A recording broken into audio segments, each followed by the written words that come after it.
nosotros somos el equipo número 2 y está conformado por Rodrigo Pérez, por Jessica Paz y su servidora Yadit Preciado. Nuestro tema es el transporte de membrana y para su mayor comprensión les vamos a proyectar un video para después profundizar en cada uno de los temas. Habíamos indicado que la célula es una unidad anatómica funcional de vida. Eso quiere decir que es independiente, que está independizada del medio externo gracias a que tiene una membrana celular. Bien, la membrana celular dentro va a albergar esta masa protoplasmática y que también la membrana celular puede dar compartimentos, por ejemplo el núcleo, algunos organelos, etc. Pero ahora hablemos de la membrana en general. Fíjense que la membrana, si vamos a permitir que ésta interactúe con otra célula, pues esta no va a perder su integridad celular. ¿Gracias a qué? A que la membrana celular la protege. Muy bien. Si por ejemplo tiene que también interactuar con algunas sustancias que le pueden ser nutritivas, que pueden ser beneficiosas para la célula, pues tiene que permitir que algunas sí pasen y algunas que son nocivas no. Eso se llama permeabilidad selectiva. ¿Y quién la realiza? La membrana celular. Por ejemplo, si nuestro sistema inmune está funcionando óptimamente, pues ¿cómo va a reconocer a nuestras células? Las va a reconocer gracias a que en la membrana tenemos proteínas de reconocimiento y no las va a destruir, ¿ok? También puede la membrana celular desencadenar grandes respuestas dentro del citoplasma, una respuesta celular entera. Por ejemplo, cuando llega una hormona, la hormona de crecimiento, que le indica crecer, entonces la célula se predispone para realizar esa función. Otros nombres, plasmalema y membrana plasmática. Ahora, fíjense la importancia de saber membrana celular. Por eso en fisiología, en histología, es un delito no saber membrana celular. Es más, debería ser un pecado, que no vayan al cielo los que no saben membrana celular. Ok, ahora vamos a hablar sobre la estructura de la membrana celular y nos vamos a basar en la teoría del mosaico fluido propuesto por estos dos científicos. Fíjense, ellos indican esto, que la membrana celular es una bicapa fosfolipídica, monocapa, una capa, fíjense, y bicapa fosfolipídica. Estos son los fosfolípidos, que vamos a verlos más adelante con más detalle. Bien, también vamos a encontrar dentro de esta bicapa o por fuera también proteínas. Son estructuras globulares que van a estar como icebergs nadando en la bicapa fosfolipídica. Vamos a encontrar también de naturaleza de colesterol, el colesterol propiamente dicho, unido también a la membrana que le va a permitir otra serie de funciones que vamos a ver más adelante. Y finalmente los hidratos de carbono. Esto se suele preguntar cuál es la composición de la membrana celular, pero lo que siempre se pregunta es cuál es la proporción que vamos a encontrar. Y esto puede variar del libro al que usted lea, pero fíjense que las proteínas generalmente están en un 55% y depende del lugar donde se encuentre la membrana, se puede modificarse. Los fosfolípidos también están en un 25%, el colesterol en 13%, hidratos de carbono 3%, otros lípidos 4%. Bien, ¿cuánto mide? Fíjense, vamos a encontrar en esta microfotografía electrónica que tenemos la bicapa fosfolipídica y se suele preguntar cuánto mide cada una de esas franjas que acabamos de mencionar. Y bueno, la sumatoria total, miren, nos va a dar de 2.5 nanómetros en cada uno de estos segmentos de estas franjas, nos da un total de 7.5 nanómetros de grosor de la bicapa fosfolipídica de la membrana celular. A veces puede llegar a medir hasta 10 nanómetros. Bien, ahora vamos a los fosfolípidos. Estas moléculas, miren, son la matriz estructural que tiene la membrana celular. ¿Por qué? Fíjense, si vemos por fuera, miren, ahí tenemos las cabecitas. Bueno, ahora te les explico por qué se dice cabecitas. De los fosfolípidos, miren, realmente sí es lo que decían Singer y Nicholson, de que es un mar de fosfolípidos, donde están las proteínas nadando como icebergs gigantes. Si se dan cuenta, en realidad parecería que tendrían que ser más fosfolípidos, pero son moléculas pequeñas. Esas tienen naturaleza anfipática. ¿Eso qué quiere decir? Que son hidrofílicas e hidrófobas. ¿Eso qué quiere decir? Hidrofílica quiere decir que tiene apetencia por el agua. Ahora miren, si nos ponemos a pensar, miren, esta es la membrana celular, este es el medio extracelular que tiene, es un medio acuoso. El medio intracelular es un medio acuoso. Por lo tanto, ¿cómo se va a relacionar? Gracias a esta porción hidrofílica que tiene apetencia por el agua. Pero hay un segmento que es hidrófoba. Este segmento hidrófobo es este que se encuentra aquí. Y bueno, nos va a dar esa característica por lo siguiente. Fíjense, este es el núcleo de un fosfolípido. Es el glicerol. Por una parte está unido al fosfato y el fosfato le da la característica hidrofílica polar. Polar quiere decir que puede relacionarse con moléculas que tienen carga, por ejemplo el agua. Y el agua tiene carga negativa. En cambio, los grupos, las colas que vamos a ver aquí, parecen colas, son los ácidos grasos. que tienen característica no polar, por lo tanto no van a permitir que interactúe directamente el agua del medio extracelular con el intracelular, haciendo una muralla efectivamente protectora. Miren, ahora vamos a ver, miren, esta naturaleza en toda la membrana, hidrofílica, hidrofóbica, hidrofílica de nuevo. Por esa razón, la membrana celular es especial y es una estructura muy, muy importante. Miren ahora, vamos a ver que, por ejemplo, algunas sustancias que son hidrosolubles, por ejemplo, la glucosa, la urea y el agua en sí misma, no pueden atravesar este medio. ¿Por qué? Porque es un medio que no es, hidrófobo, ¿se dan cuenta? Bien, en cambio algunas sustancias que son liposolubles, que son solubles en lípidos, van a atravesar la porción hidrófoba porque la porción hidrófoba es lípidos, con cola, son ácidos grasos. Bien, la permeabilidad selectiva está dada gracias a esta estructura que tiene la membrana celular. Ahora fíjense, también estas estructuras pueden moverse. Por ejemplo, pueden rotar sobre su propio eje, eso se llama rotación. Esos fosfolípidos pueden trasladarse, movimientos de traslación. También estas estructuras pueden rotar, cambiar de posición de arriba a abajo, movimientos de flip-flop que gastan energía. Y bueno, finalmente eso nos permite la fluidez de la membrana. Algunas sustancias, por ejemplo, que se unen a la membrana, por ejemplo la colina, que le va a dar algunas otras características. El colesterol es una molécula levemente anfipática que también va a participar en esto de la fluidez de la membrana. Tiene un núcleo esteroideo y un grupo oxidrilo que se va a unir a la cabeza de los fosfolípidos que le va a dar esta característica. Ahora fíjense, algunas sustancias pueden atravesar más rápido o más lento la membrana celular. ¿Gracias a qué? A que el colesterol está dándole la fluidez a esta membrana. Y eso puede depender, por ejemplo, de la temperatura. A mayor temperatura, mayor velocidad de paso de sustancias que a menor temperatura. Y el colesterol juega ese papel, fluidez en la membrana.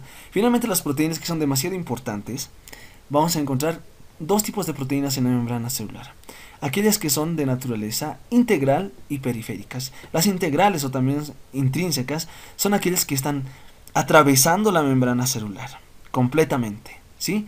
O están incrustadas en una parte de la membrana celular. En cambio las periféricas están por fuera, unidas laxamente, o por dentro, unidas laxamente a la membrana celular. Las integrales pueden ser proteínas transmembranales y se clasifican de la siguiente manera, que vamos a ver muy bien en transporte de membrana, o sea, no se pierdan el siguiente capítulo.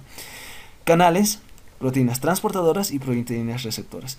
Por ejemplo, esta puede funcionar como un canal, haciendo un paso para que pase, por ejemplo, algunas sustancias que no podían pasar, por ejemplo, el agua, que puedan pasar del medio extracelular al medio intracelular, o que permitan el paso de algunos iones que no pueden atravesar por la membrana celular lipofílica, por ejemplo, el potasio. Y estos canales se pueden clasificar en dos: aquellos que son sin compuerta, los que acabamos de ver, y los que son con compuerta.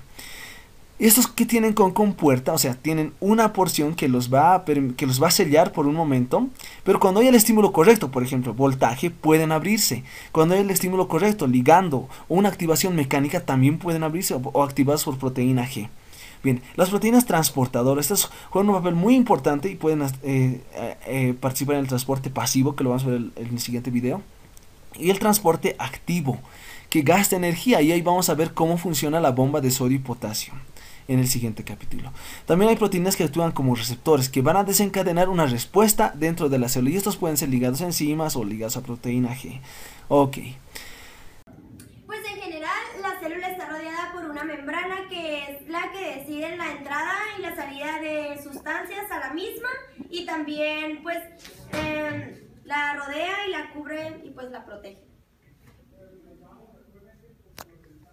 La membrana tiene pues diferentes funciones, entre cuál de ellas está conservar la integridad de la misma, y la permeabilidad selectiva, que es lo que anteriormente les mencionaba, pues ella regula la entrada y salida de sustancias.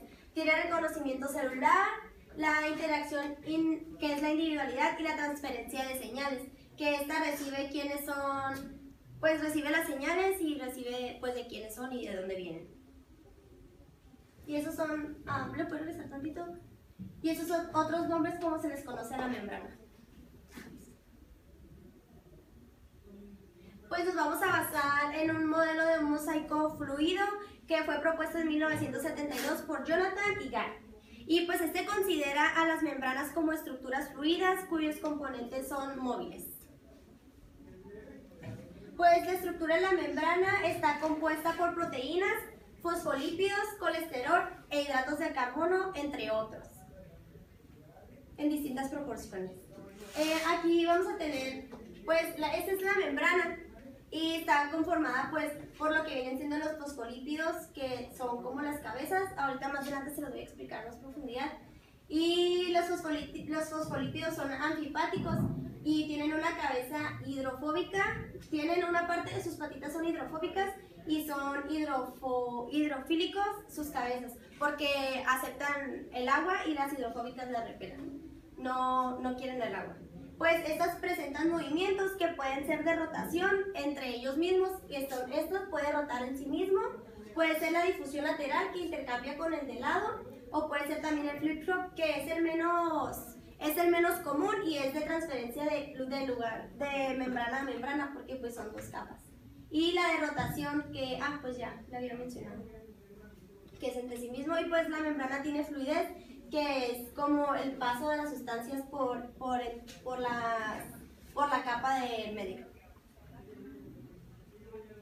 Pues la membrana es una membrana fluida, su composición es asimétrica y presenta permeabilidad selectiva, que es muy importante, por eso está repetido. Pues esto ya lo mencionaba anteriormente, que está formada por proteínas, carbohidratos y lípidos. Este es un cuadro que te explica un poco más lo mencionado anteriormente, pero ya de una manera más dinámica. Pues ya, pues habla del mosaico fluido, las conformaciones, los tipos, las funciones y pues la bicapa lipídica, que es lo que les expliqué anteriormente. Pues la fluidez de la membrana va a depender de la temperatura, de la naturaleza de los lípidos, la presencia del colesterol y también, esto es muy importante, la fluidez, porque de aquí va a depender las interacciones que van a estar dentro de la membrana junto con sus uniones intercelulares.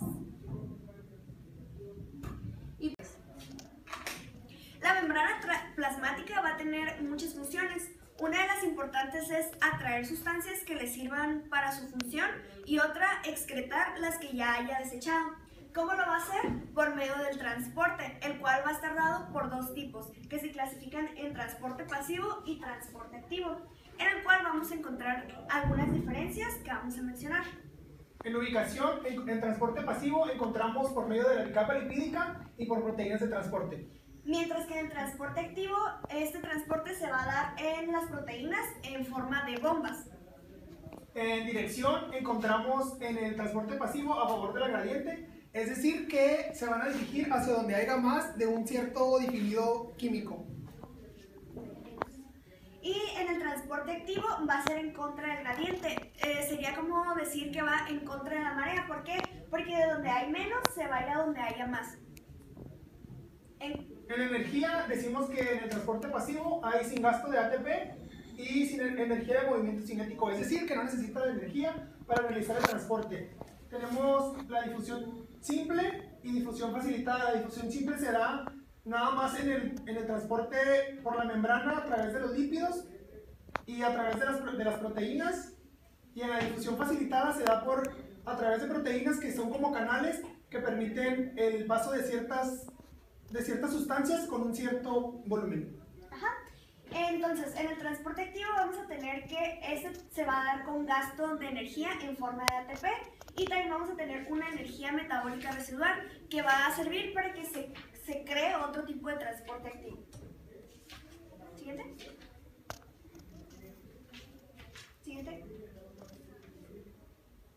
Muy bien, entonces la difusión simple va a significar que las moléculas se van a mover de más a menos, como buscando su espacio, y va a depender de ciertas características, por ejemplo el gradiente, que es lo mencionado, la solubilidad, qué tan soluble es la molécula que se va a querer mover o traspasar la bicapa lipídica.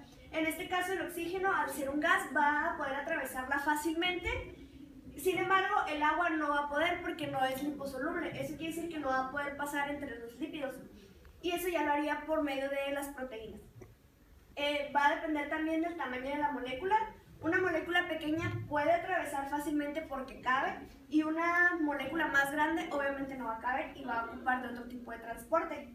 En el grosor de la membrana, entre menos gruesa va a atravesar más rápido, y su superficie también. Si está más grande la superficie, van a poder entrar más moléculas. Siguiente. Entonces, ¿qué tipo de sustancias van a poder transportarse por medio de la difusión simple? Tenemos, por ejemplo, el oxígeno, el dióxido de carbono, el nitrógeno y el grupo hidroxilo. Y las no liposolubles, que no pueden atravesar la bicapa lipídica, van a hacerlo por medio de canales. Estos serían ejemplos de canales. Y vamos a tener dos tipos. Que sería el sin compuerta y con compuertas. Sin compuerta encontramos las acopolinas y la otra es fuga De de sodio-potasio. Y con compuertas es una que activada por el voltaje y activadas por ligando. ¿Ok? En el caso de la fuga de bomba de sodio-potasio, ese entra más en lo que es el transporte activo. En cuanto a las activadas por voltaje, eso quiere decir que la membrana va a tener un voltaje, un tema que se ve más adelante, pero quiere decir que se va a modificar. ¿Para qué? Para permitir la apertura de las compuertas. Y también vamos a tener los ligandos, que son enzimas que van a encajar perfectamente en lo que son las compuertas para permitir abrir el canal y que puedan atravesar las moléculas. ¿Siguiente? Ok, la difusión facilitada se va a realizar mediante proteínas. Esto quiere decir que son transportadores o canales, como es el término que hemos estado manejando, y va a tener características que son estereoespecificadas. Esto quiere decir que como compuerta va a tener un receptor y vas a ver que específicamente va a servir de transporte para una molécula en específico. Va a depender de su saturación, quiere decir que nada más va a aceptar cierto tamaño o cantidad de moléculas, no puede aceptar más de lo que está hecha, para lo que está hecha. Y la competición, al momento de que está aquí, otra va a querer estar atravesando la bicapa. ¿Y qué sustancias van a atravesar por este tipo de difusión? Serían las sustancias lipófobas o moléculas grandes, como son la glucosa, los aminoácidos y la urea. ¿Siguiente? Tenemos el transporte activo, que se divide en primario y secundario. El primario se caracteriza por las bombas que es en contra de una gradiente y usando ATP, es decir, que van de donde hay menor concentración a donde hay mayor concentración. Y usan ATP, pues quiere decir que requieren de energía. Ejemplos de bombas los encontramos en las neuronas, en el músculo cardíaco y, por ejemplo, el hidrógeno y el calcio en el estómago. Ajá. Entonces, muy bien, en el transporte activo vamos a tener una estructura de la proteína transportadora. Va a tener a 3 como receptores o asientos para las moléculas que van a salir y 2 para las que van a entrar o viceversa. Entonces, vamos a tener también un lugar donde se va a insertar, por así decirlo, la ATP o moneda energética. Esta, cuando se pone en la proteína, va a liberar un fosfato. Entonces, esta reacción va a liberar energía y va a provocar otro tipo de transporte que es el activo secundario. En el caso del transporte activo secundario, vamos a tener que, por medio de la energía liberada al momento del transporte activo primario, pasar moléculas en diferentes direcciones, vamos a obtener una energía residual. Esta va a transportar moléculas también, pero vamos a tener 3 tipos. El sin porte, que es cuando cotransporta moléculas. Esto quiere decir que va a llevar a 2 como si fuera un raite, aprovechando la energía que ya trae. Y las va a pasar hacia el mismo lado de la membrana. Vamos a tener el antiporte, que es contratransporte, cuando van a llevar moléculas pero en dirección contraria, de intra a extra y de extra a intra. Y por último, la uniporte, que van a llevar moléculas hacia un solo lado. Eso ha sido todo de parte de mis compañeros y mía. Espero que haya quedado comprendido el tema. Gracias por su atención.